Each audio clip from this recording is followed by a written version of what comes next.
It says here that Italy's national airline, ALITALIA, is in such bad shape that one Italian government minister has suggested selling it off for €1 if anyone would take it off their hands, and that another minister said they'd be glad to sell it to even Eskimos or Chinese after a recent auction had failed when the last couple of potential bidders pulled out. Now, I have no ties to Italy, never even been there actually. Other than places I had to go for various internet working group meetings, most of my European travel was to Scotland for field work in my real area of research interest, which, as you'll recall, is single malt Scotch. But I think I can help the Italians anyway.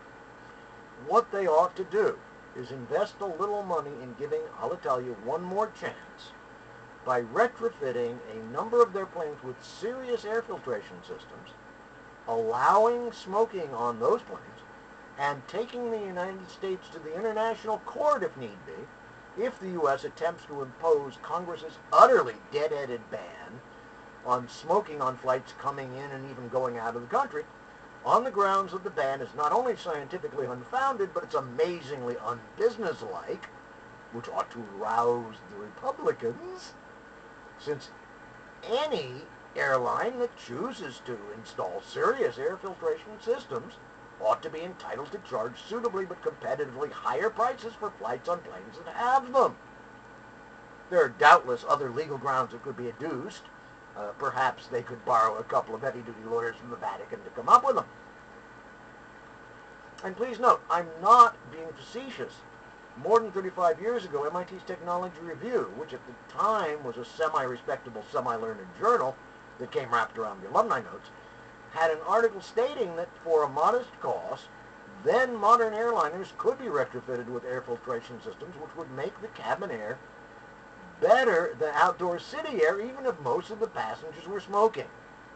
Technology Review is also where I learned that nicotine boosted norepinephrine levels, again more than 35 years ago, in an article explaining that science now knows why people smoke when they drink, because norepinephrine, being related to adrenaline and hence a stimulant, offsets the depressant effect of the alcohol. Granted, it might be too much to hope for, considering how widespread the anti-smoking brainwashing is these years, but it would still make good business sense, and if there were any left, good common sense to give it a go. And note well, my own self-interest isn't even in play, since I no longer care to get to Scotland, given their gobsmacking cack-headedness in falling for the propaganda and banning smoking in pubs.